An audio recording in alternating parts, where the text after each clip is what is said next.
ഈ സായാഹ്ന സന്ദേശത്തിലേക്ക് ഏവർക്കും സ്വാഗതം. 1899 ഇംഗ്ലീഷ് ചിത്രകാരനായ ഫ്രാൻസിസ് ബറോഡ് ഒരു ചിത്രം വരച്ചു. നിങ്ങൾ ചിന്തിച്ചേക്കാം, ഒരു ചിത്രം വരച്ചാൽ എന്താണ് ഇത്രയധികം പറയാനായിട്ടിരിക്കുന്നത്? അതിനകത്ത് കാര്യമുണ്ട്, അതുകൊണ്ടാണ് പറയുന്നത്. ആ ചിത്രമാണ് HMV അഥവാ ഹിസ് മാസ്റ്റേഴ്സ് വോയിസ് എന്ന ഗ്രാമഫോണിന്റെ റെക്കോർഡുകളിലൊക്കെ, അതിന്റെ പുറത്ത്, റെക്കോർഡുകളുടെ പുറത്ത് ഒരു നായ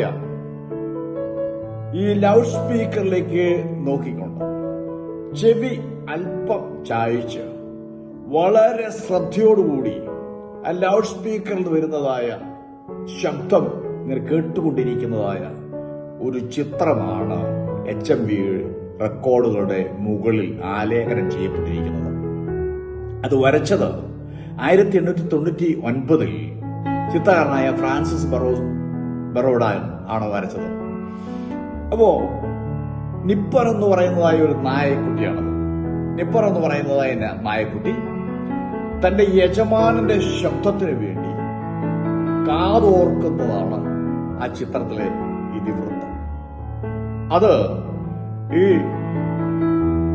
ലൗഡ് സ്പീക്കറിന്റെ കമ്പനിക്ക് അദ്ദേഹം വിറ്റു. അത് ലോകവ്യാപകമായി അത്രത്തോളം അത് പ്രശസ്തി ആർജിക്കുവാനിടയായി തീർന്നതായ ഒരു ചിത്രമാണ്. നിപ്പർ എന്ന നായ അവന്റെ യജമാനന്റെ ശബ്ദം ശ്രവിക്കുവാൻ കാതോർത്ത് ആ ഇരിക്കുന്ന ഇരിപ്പ് എല്ലാവരെയും ആകർഷിക്കും. അതായത് നാം അത് വളരെ സശ്രദ്ധം ഒന്ന് ശ്രദ്ധിക്കുകയാണെങ്കിൽ നാം നമ്മുടെ യജമാനന്റെ, നമ്മുടെ മാസ്റ്ററുടെ ആ ശബ്ദത്തിനു വേണ്ടി കാതോർക്കുമെങ്കിൽ, അതായത് പാപമൊഴികെ സർവത്തിലും നമുക്ക് തുല്യമായി പരീക്ഷിക്കപ്പെട്ട കർത്താവായ യേശുവിന്റെ ശബ്ദം ശ്രവിക്കുകയാണെങ്കിൽ നമ്മുടെ എത്രയോ പ്രശ്നങ്ങൾക്ക് അത് പരിഹാരമായി തീരുവാനിടയായിത്തീരും. ആ ചിത്രം കാണുമ്പോൾ നമ്മുടെ ഉള്ളിലേക്ക് വരുന്നത് ഉടയവന്റെ ശബ്ദം കേൾക്കുവാൻ ശ്രദ്ധയോടെ കാത്തിരിക്കുന്ന മാനവരാശിയുടെ ചിത്രം തന്നെയല്ലേ അത് എന്ന് തോന്നിപ്പോകും.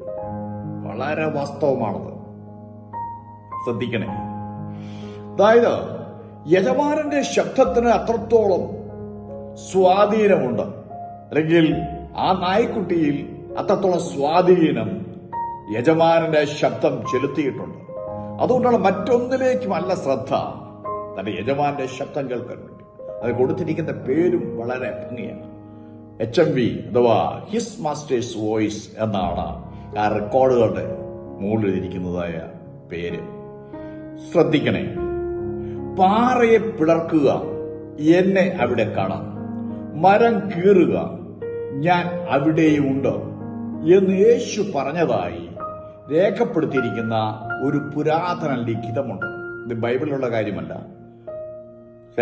ചരിത്രത്തിൽ അഥവാ ഒരു ലിഖിതം, പുരാതനമായ ലിഖിതത്തിൽ പറഞ്ഞിരിക്കുന്ന കാര്യമാണ് ഞാൻ നിങ്ങൾ പറഞ്ഞത്. അത് നമുക്ക് എത്ര വേണമെങ്കിലും വിപുലമാക്കുവാനായിട്ട് കഴിയും. യോഹന്നാന്റെ സുവിശേഷം 10-ാം അധ്യായം അതിന്റെ 3 മുതൽ 5 വരെയുള്ള വാക്യങ്ങളിൽ നമുക്കിങ്ങനെ അത് വായിക്കാനായിട്ട് കഴിയും. ഞാനത് നിങ്ങളത് വായിച്ചു കേൾപ്പിക്കാം. ആടുകൾ അവന്റെ ശബ്ദം കേൾക്കുന്നു, തന്റെ ആടുകളെ പേർ ചൊല്ലി വിളിച്ച് പുറത്തു കൊണ്ട് പോകുന്നു. നമുക്കറിയാം, മധ്യ പൗരസ്ത്യ ദേശത്ത് ഓരോ ഇടയന്റെയും കീഴിൽ 100 കണക്കിന് ആടുകൾ ഉണ്ടായിരിക്കും. ഈ 100 കണക്കിന് ആടുകളുടെ ഉത്തരവാദിത്വം ഈ ഒരു ഇടയനാണ്.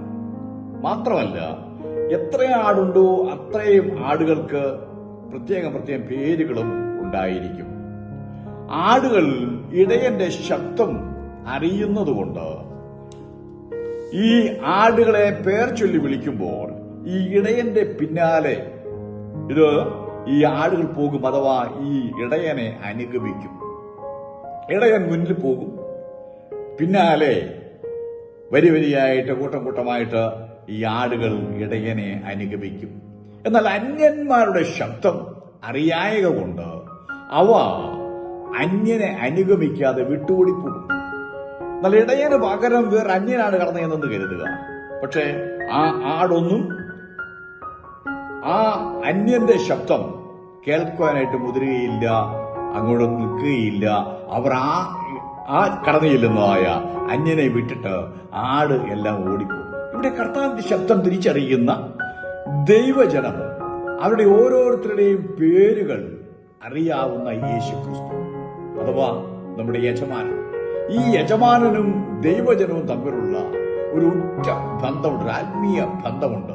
അതാണ് നമുക്ക് ഇവിടെ കാണാനായിട്ട് കഴിയുന്നത്.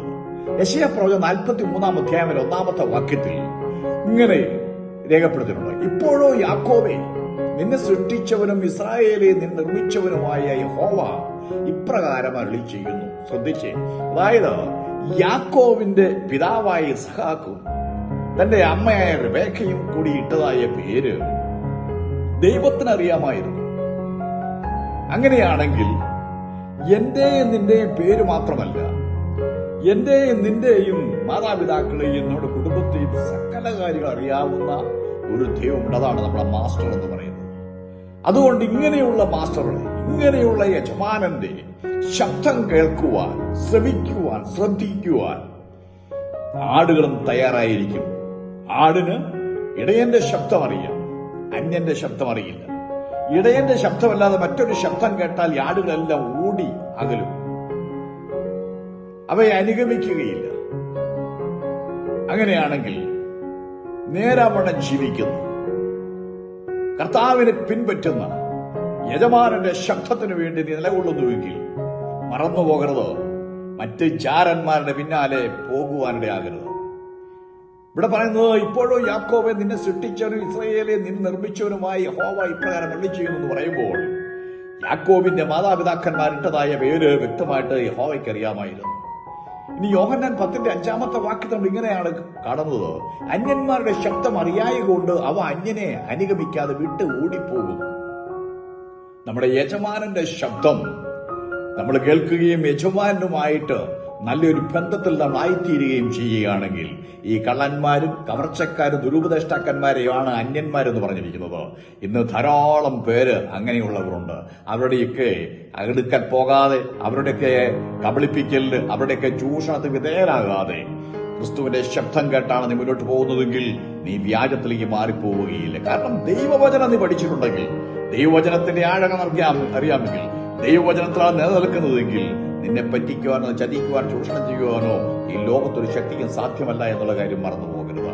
1 യോഹന്നാൻ 3:6 വാക്യത്തിൽ ഇങ്ങനെ നമ്മൾ വായിക്കുന്നുണ്ട്: പാപം ചെയ്യുന്നവൻ ആരും കർത്താവിനെ അറിഞ്ഞിട്ടില്ല. കുഞ്ഞുങ്ങളെ, ആരും നിങ്ങളെ തെറ്റിക്കരുത് എന്ന് അവിടെ യോഹന്നാൻ അപ്പോസ്തലൻ രേഖപ്പെടുത്തിയിരിക്കുകയാണ്. അതിന്റെ 1 യോഹന്നാൻ 5:18 വാക്യത്തിൽ നമ്മൾ ഇങ്ങനെ വായിക്കുന്നുണ്ട്: ദൈവത്തിൽ നിന്ന് ജനിച്ചവൻ തന്നെത്താൻ സൂക്ഷിക്കുന്നു, ദുഷ്ടൻ അവനെ അല്ലെങ്കിൽ അവളെ തൊടുന്നതുമില്ല. ശ്രദ്ധിക്കണേ, ദൈവത്തിന് ജനിച്ചവനാണെങ്കിൽ, രക്ഷിക്കപ്പെട്ടവനാണെങ്കിൽ, വീണ്ടും ജന്മം പ്രാപിച്ചവരാണെങ്കിൽ ഇപ്പൊ പറയുന്നത് തന്നെത്താൻ സൂക്ഷിക്കാൻ പ്രാപ്തി ഉള്ളവരായിരിക്കും അവരെ എന്ത് ചെയ്യില്ല, ദുഷ്ടൻ അവനെയോ അവളെയോ അല്ലെങ്കിൽ അവരെയോ തൊടുകയില്ല. ഇടയന്റെ ശബ്ദം ആടുകൾ തിരിച്ചറിയുന്നത് പോലെ കർത്താവിന്റെ ശബ്ദം നാം തിരിച്ചറിയണം. ദൈവവചനം മുഖാന്തരം ആണ് കർത്താവിന്റെ ശബ്ദം നാം ശ്രമിക്കുന്നത്.